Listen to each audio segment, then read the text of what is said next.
It's time to step into the Coming Out Lounge, a cool, safe space to be true to your sexual self. With your host, Rick Clemens. Rick has helped hundreds of people come out of the closet, and now each week he's bringing you cool insights for loving and accepting yourself, boosting your self-confidence, and living a guilt-free, purpose-filled life on the other side of the closet doors. Cuddle up with yourself and get ready for heartwarming coming out stories, ideas for living authentically, and tips for being fully self-expressed. Now here's your host, Coming Out Coach Rick. Hey, closet dwellers and closet busters. It is time once again. You know what it is, the Coming Out Lounge. Yeah, we are back in the lounge this week. And man, it's kind of warm where I'm at. You know what? We're going to heat things up this week in the lounge because you know what? It's time to play. And so often we get told as we're growing up or even in life to man it up or act like a lady or quit being such a crybaby or a whiner or a complainer. And all those words truly cut like a knife. And oftentimes, well, as you know, they can scar us for life. And once the scar is there, it is really hard for it to go away. Even if you have the best plastic surgeon on a scar, the memories of those scars that we get are often inflicted so deeply that they really affect our lives. That is, if we allow them to rule our lives. So I want you to roll forward into your own personal world right now for a moment. And I want you to think about what are some scars that are hiding in your own closets? What are those scars that you might want to pull out and let them be healed? That need to bring them out so that you can play. Because once you can heal those scars, then you're back to playing in life and playing really big. And my guest, Nigel Moya, is going to share parts of a really powerful story that he shared in a video on Facebook a few weeks ago, which is the reason that he's on here, but also we're both coaches. We both went to the same school, Institute of Professional Excellence in Coaching. We got to hang together a few months ago at the Happiness Summit that I know many of you remember me talking about that. And I'm going to have him just kind of share some of his insights as a coach, what he's done as a gay man to really just truly step out and play full out in his life. So without me just taking up all the freaking time here on this podcast, I want to welcome my friend Nigel Moya to the podcast. So, hey man, thanks for being here with us today. Hey Rick, thank you for having me. Absolutely, man. So yes, I've already kind of given the guests a little bit of insight. A few weeks ago on Facebook, you posted a video where you talked about playing and somebody very special in your life just uttering the words, just let him play. So would you mind just kind of sharing a little bit about that with the listeners and why this was such a compelling piece that really, I could tell it really impacted your life, it looked like. Yeah, absolutely. So, I guess I'll start from the beginning. When I was a child, I used to play with my cousin's Barbie dolls. I think the first time I played with my cousin's Barbie dolls was when I was around 5 years old. And I grew up in the Dominican Republic, to Dominican parents. And I don't know if you know anything about Caribbean culture, but oftentimes it's not very accepting of gay people. Right. And so, it was really always seen as wrong for anyone to be gay and for boys to play with girls' toys. I think that's not exclusive to Dominican culture, but it was really a big deal in my family. And so, there was only one person who would ever really allow me to just play with what I wanted to play with. And that was my uncle, Tío Juan Carlos, is what I used to call him. Yeah, and, the rest of my family really just wanted me to play with cars and, soldiers and all the boy toys and all that, except for him. He was the one person who, whenever he saw me playing with his daughter, with the Barbie dolls or whatever it was we were playing at the time, if anybody were to try to stop me, or especially my aunt or anything like that, he would just say, just let him play. Just let him play. And he was really like the one person that I felt as a child, right, as a kid, that I felt really truly accepted me and loved me for who I was no matter what. Now, I know I had a lot of love surrounding me regardless, right? Regardless of my parents' beliefs and my family's beliefs around, homosexuality or whatever. I know they loved me now. But back then, as a kid, all I understood was, well, here at his house, I can do whatever I want and he's okay with it. And he loves me and plays with me regardless, but nowhere else. So to make a long story short, when, He died in a tragic car accident. Not long after that, I must have been 6. I mean, I get muddled on the age, but when I was very young, he died. And it was truly devastating. It was the first big loss that I had. I really felt like I lost my father because I really didn't have much of a relationship with my biological father up until that point. You know, it just really felt like my protector was gone. Like the one person who really, really loved and accepted me for who I was, no matter what, and let me play and all of these things, he was gone. Mm-hmm. And so it was tough. It was tough. And since then, I think I developed kind of like a protective shield and not really getting close to people. And it's been a journey. It's really been a journey. But at the end of it all, I'm just so grateful to have had him in my life. And I truly believe that it led to, or at least part of it, the purpose of it was really for me to be who I am today and to become the person that I am today, to help others know that it's okay for them to be who and play the games they want to play. Play the games they want to play no matter what. Well, and I love this analogy that you bring forward of the play the games they want to play. And because it is that childlike wonder, I think, that many of us, we end up freaking losing because we've been told by so many people, you can't be this, you have to act this way, you have to do this, you know, the man up, they act like a lady, stuff like I said in the introduction. It's all where we begin to lose our childlike sensibilities. And then suddenly we wake up and we're these adults, and unless we bring play back into our lives and we bring the enjoyment back, we end up kind of getting sedentary and just showing up, doing our life, not making anything too exciting out of it. If we don't remember, it's all about letting life be one big playground. I think that's a really key element that you're bringing forward in what you're talking about. Yes, we're talking about somewhat, you know, coming out as a gay man too. And I know there's a journey there in and of itself. But as you were speaking, one of the things that crossed my mind was this protector piece. And I think most LGBTQ people probably have a protector somewhere in their stories, someone that they really truly lean into, that they know they can trust, that they know they can have in their life. But one of the interesting things I've found is most of us also feel like we don't know how to be our own protector, especially when we finally say I'm gay or I'm lesbian or I'm bi or trans or whatever it is, because the person we've been suddenly goes away, or so we think. We're still that same person, but the person that we were before we finally embrace that piece and we step into it and we integrate that fully into our lives, there's kind of like the protector now goes away, but a new protector steps in. I think so often in our journeys, we forget that a new protector can step in. We just got to bring that protector back into play, so to speak. So as you've done your work and you've done your journey and started to come through, you know, from 6 years old on up, what was some of the biggest challenges for you stepping further into that realization that I just need to play and I just need to be who I am? To this day, I think the biggest challenge has really been accepting my family's lack of acceptance, if that makes sense, you know, and just knowing that in and of itself is a gift, and kind of being the understanding and loving person that I want them to be, regardless of what or how they show up for me. I think that has really been the biggest challenge, and yet the biggest part of my growth. You know, I think that is a huge challenge. I mean, I love the way you just positioned that of being the loving, caring person I want to be, regardless of how they show up.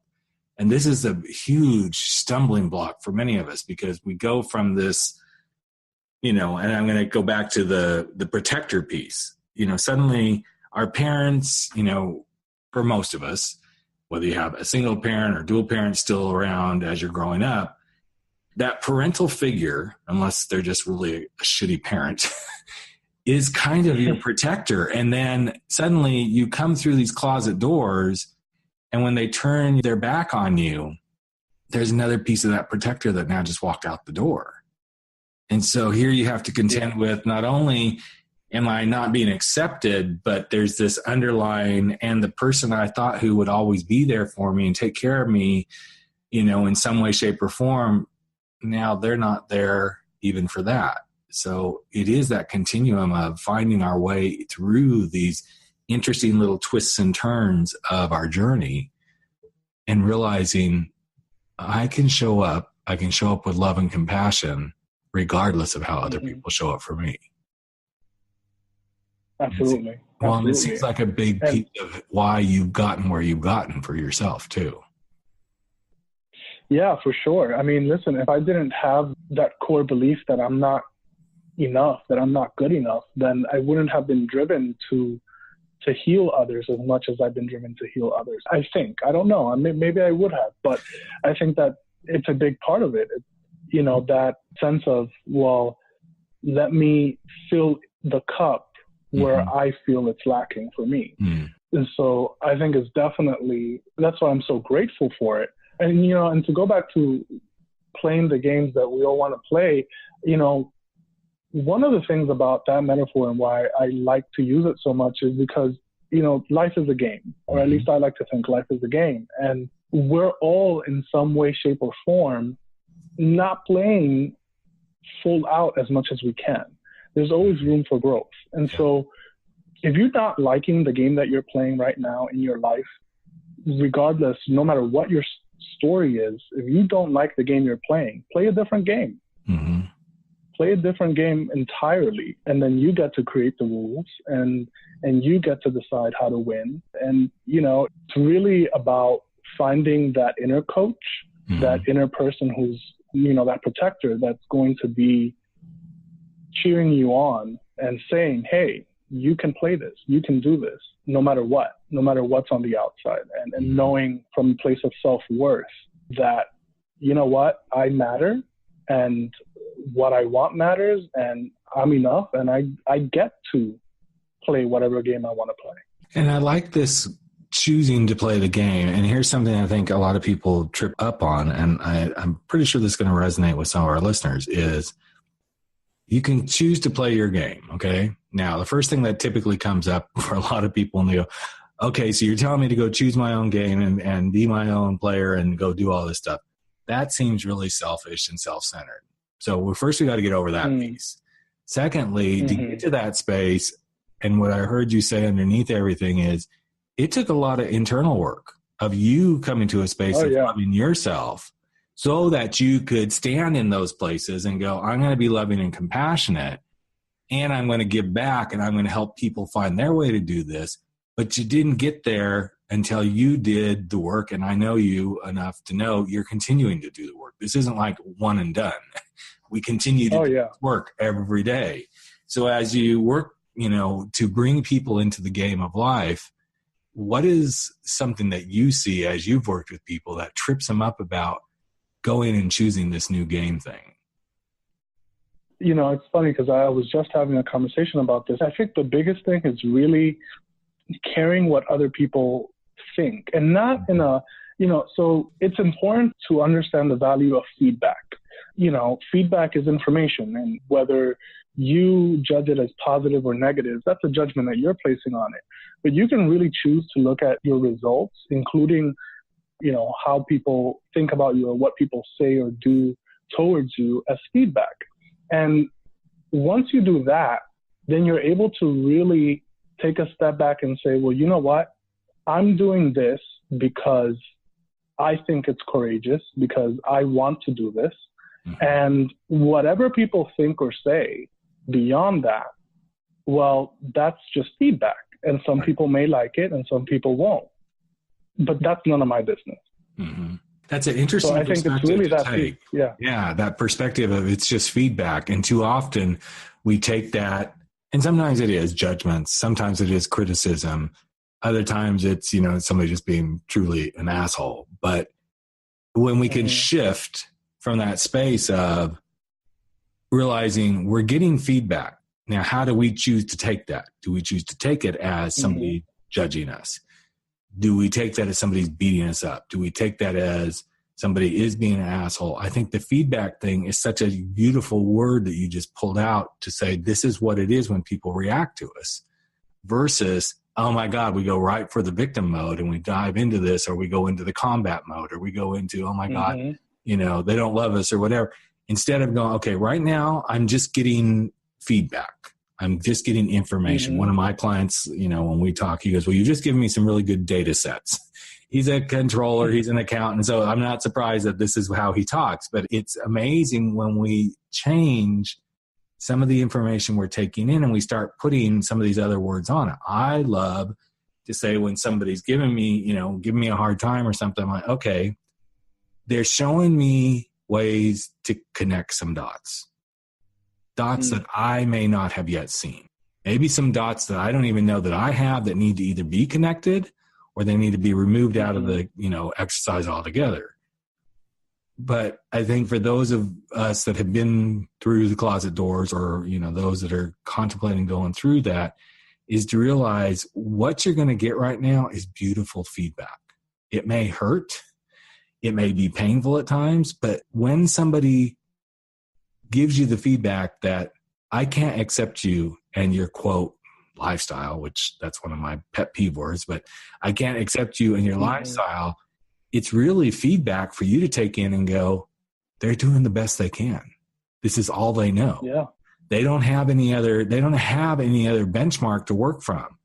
Now, yes, we can get pissed off, but when we switch the word to I'm receiving feedback, I'm getting input, I'm getting data, I'm getting, an inside purview of what that person is. I know in NLP work and a lot of the Tony Robbins work, we are seeing their map of the world. Their map of the world, and every one of us has one. Every one of us has a map of the world, and it's not exactly. The map is not the territory. Right, exactly. So as you've grown and you've come through this, and one of the things I know, and this is something that I loved about when I first met Nigel, was everybody's going to do this gay thing differently. And one of the things that I've always said to clients is, the sooner you can embrace that you get to be gay your way, the sooner you're going to be more at peace with yourself. And so when I first met Nigel, I knew we were both gay guys, but what I respected about him a lot was it wasn't something that he had to put front and center in his life. He's not ashamed of it, but it's not something that he puts front and center. Now, somebody else could be in the same space and they put it front and center, and that's cool too, because that may be their map of their world. What I see in you and the things that you brought forward is it's part of who you are, but it isn't the defining piece of who you are. And even, I know it's going to sound crazy to people listening to it. They're going to go, okay, really, Rick? But it's not the defining piece of who I am. And yes, I know I've built my reputation as being becoming to do all this stuff. But if I were to stand in front of a group of people on a stage and say, write down the first 20 things that describe who you are, I can honestly say that being gay would not be on my top 20 list.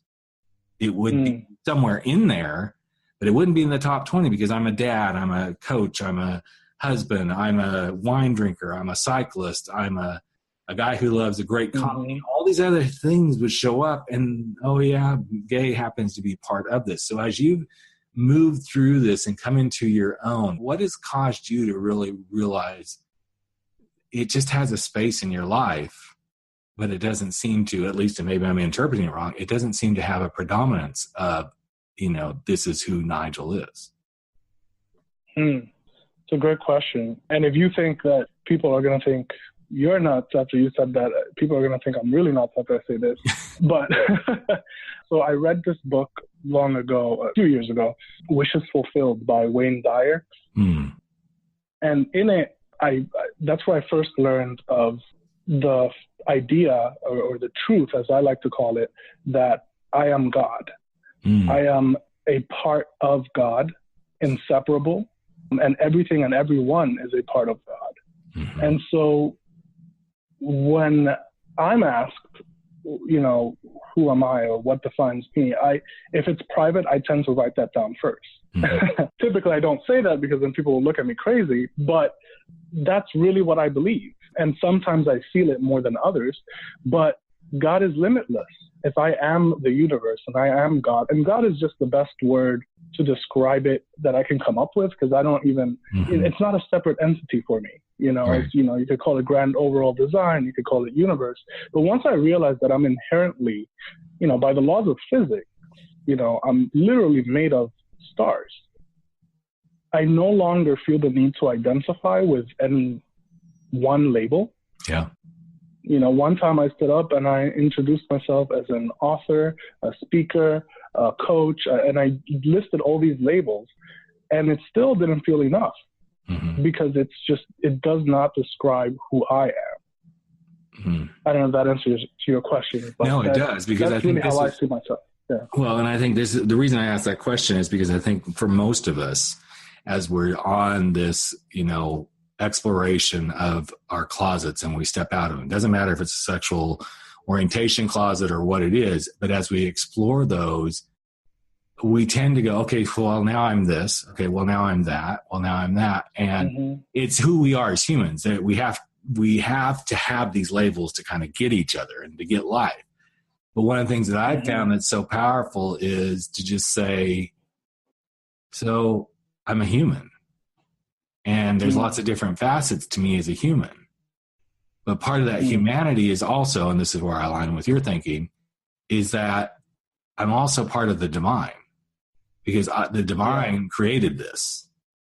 And there's no part of me that if I'm part of the divine that created me and the world and everything, then there's nothing inherently wrong with me.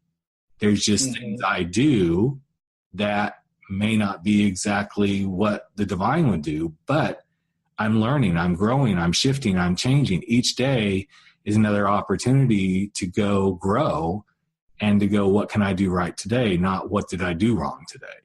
And I think that's a big difference for a lot of people. So as you work with people, I know one of the things you do a lot of work around abundance and helping people really see abundance.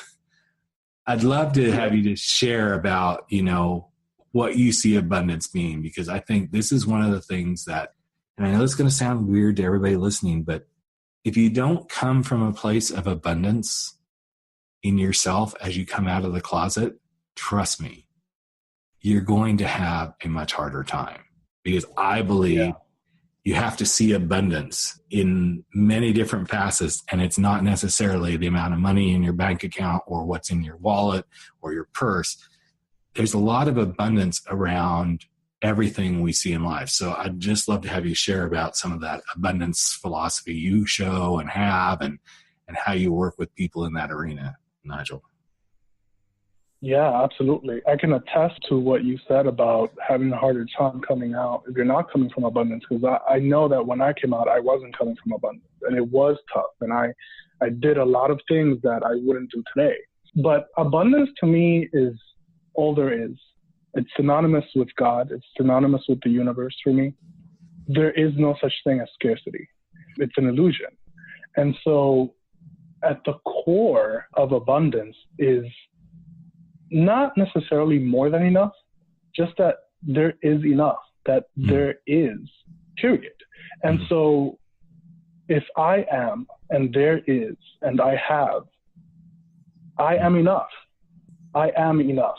And so when you really come from that place of I am enough and I matter, it no longer becomes any of your concern, honestly, what anybody else does or says, and oftentimes what you're looking for, right? So oftentimes people are seeking abundance instead of kind of relaxing enough to know that, one, they already have it, and two, there's no way to get to it.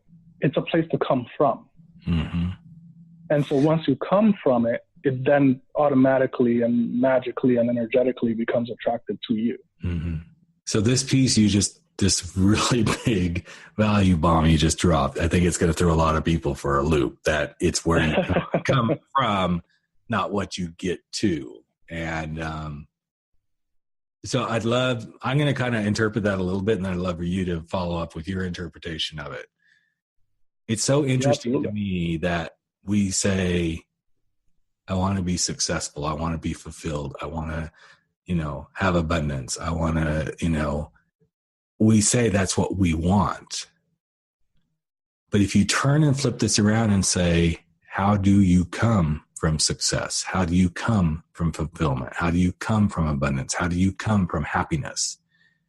People have a really hard time wrapping their head around it, when in reality, it's actually pretty simple. It doesn't mean the minute that you say I'm coming from abundance, you have $1 million in your bank account. But what it means is when you come from a space of, I breathed a breath this morning. I saw the sunshine today. I was able to taste my breakfast. I enjoyed the air conditioning, and I'm saying that because it's a freaking 105-degree day here where I'm at. But it's these things where, is it gratitude? Yes, but the abundance of what is available to us it's pretty amazing. And I think oftentimes we forget that. The success that we've already, I was talking to a good friend of mine the other day as we were working on his podcast and talking through things, and he's a success coach. Kind of that's where he operates from, but he goes to a much bigger space, but I just call him for simplicity a success coach. And he said, what we forget to do is celebrate the success we've already had. It's like we have it, and then as soon as we achieve it, we move right on. Like, okay, now I got to get this.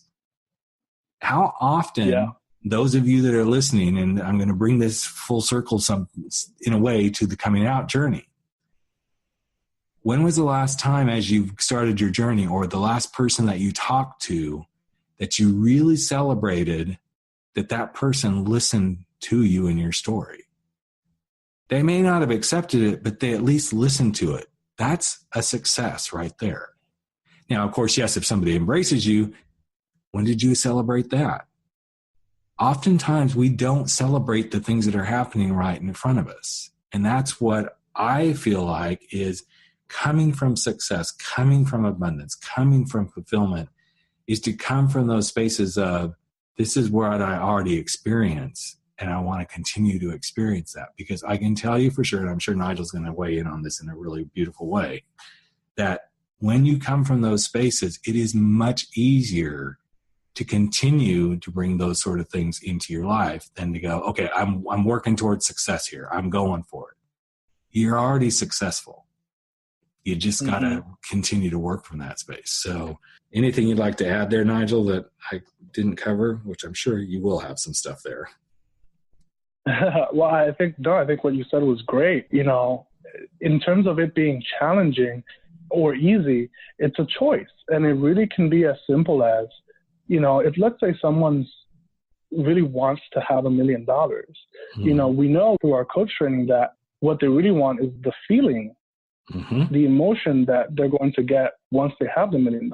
So sit down, visualize, hey, let's say I have $1 million right now. How does it feel? And then as best you can, go through your day with that feeling. With that feeling of, I am a millionaire. And, what would I do? How would I interact with the world? I would probably slow down. I would probably not feel the need to do so much. I would probably not feel the need to judge other people and their spending. I would probably not feel the need to do a lot of things because I already have what I thought I wanted. And I think that automatically, what you're saying is it brings you to that space. Because you're not focused on what you don't have. Exactly. You're focused on what you have, and really what you have is that feeling of love and abundance inside of you. And when you interact with the world in that way, well, you automatically start getting different results.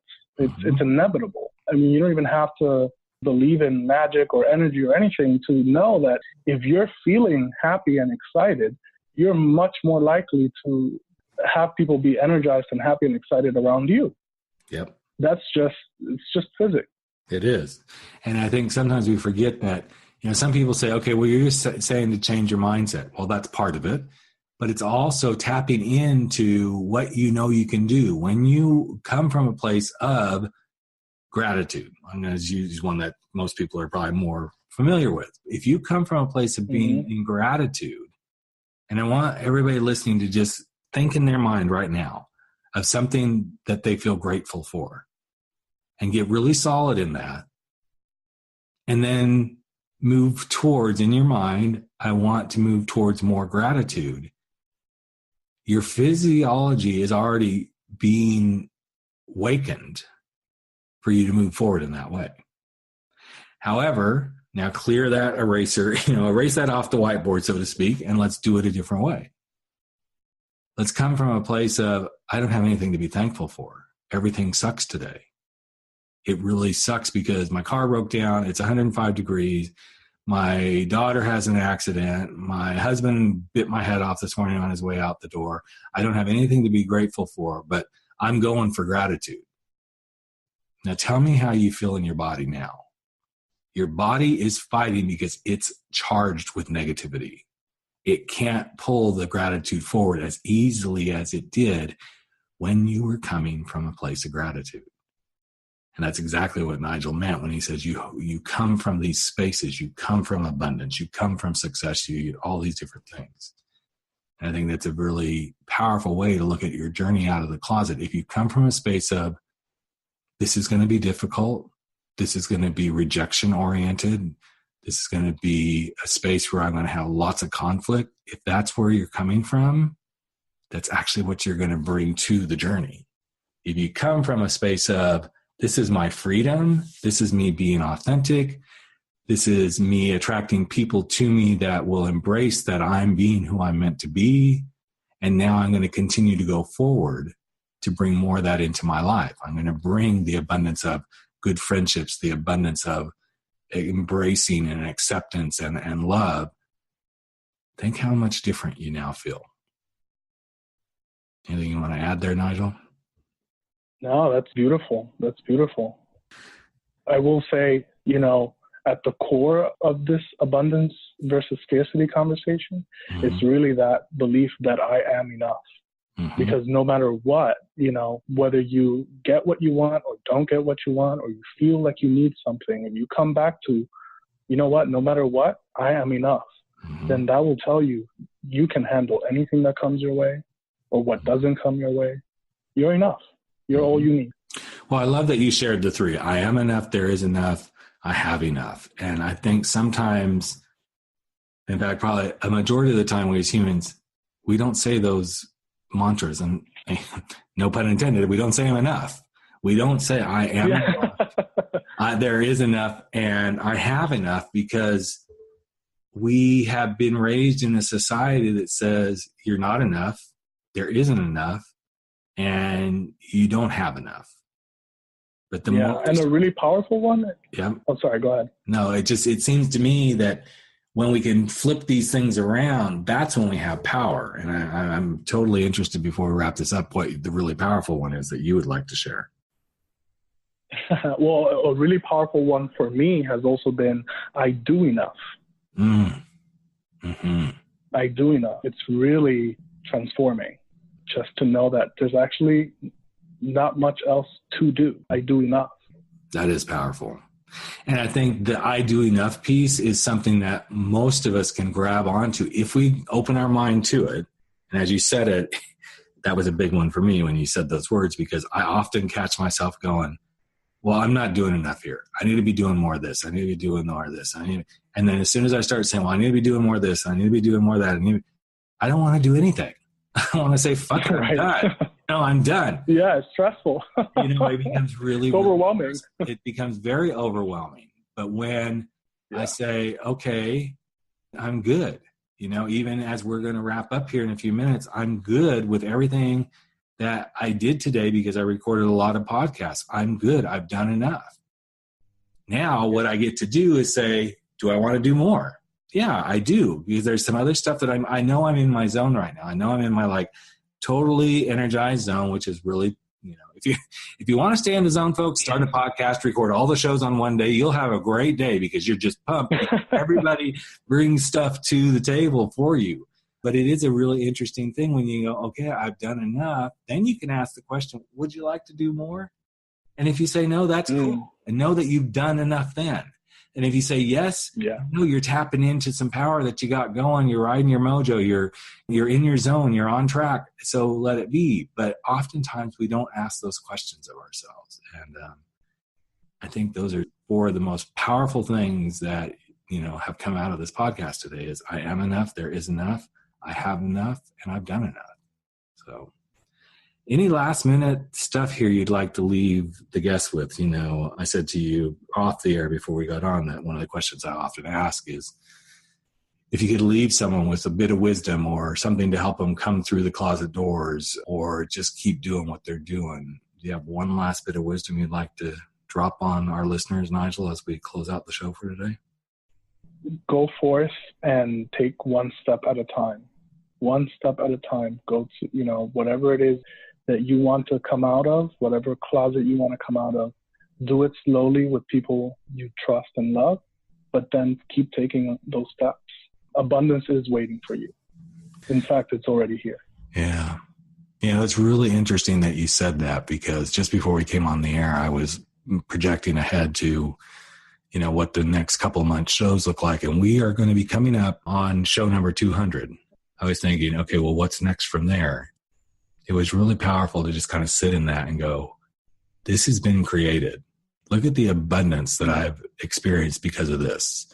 Look at what I brought to this. But I only got here by doing one show at a time, one step at a time. And of all the shows, almost 200 that we've done, and unless my memory doesn't serve me correctly, I don't know that anybody has ever said, take one step at a time. There's been lots of other versions of it, but they've never actually come out and said, just give yourself permission to take one step at a time. And I think that's really powerful. Some powerful words to kind of wrap everything up here. You know what, man? I just want to say thank you. I appreciate you being here. I'm going to share a little bit something personal about Nigel. He and his husband are getting ready to start a new adventure in their life, and they will have been in their new life for a few weeks when this show airs, but they are about to move out of the country and take on a whole new adventure. So bless you and all the best on your new adventure as you move forward. Thank you for having me. It's really been an honor and a pleasure. Me too. And with that, we're going to probably call it a wrap. So thanks everyone for listening. So there you have it. Another episode of the Coming Out Lounge has come to a screeching halt. Well, maybe not a screeching halt, but yeah, it is wrapping up right here. And thank you so much for listening and being with us here today. And I want to reach out to my listeners right now and say, you know what? I would love to hear from you. I would love to hear your questions that you might like to get addressed here on the show. I'd love to hear your comments, your suggestions. Maybe you know someone who would make a great guest. So if you would like to do that, you would like to give us some feedback and give us some ideas for guests, or you want a question that you want me to answer, give us a ring. Yes, that means dial your phone, 949-371-8559, 949-371-8559. That actually goes to a Skype voicemail box, so you can call us from anywhere that you have access to a Skype number. You don't have to have Skype to dial that number. For those of you who are out of the country, that might make it a little bit easier. Or if you want to send us an email, just send it to rick@rickclemens.com. Again, rick@rickclemens.com, and Clemens is Clemons. We would love to hear from you so we can put more into the show that's coming from our listeners. And with that, we're going to call it a wrap and wish you well for the coming week. Never stop stepping out, stepping up, and stepping into living your powerful truth, because every time you do, it's simple to be bold. Take care, everyone.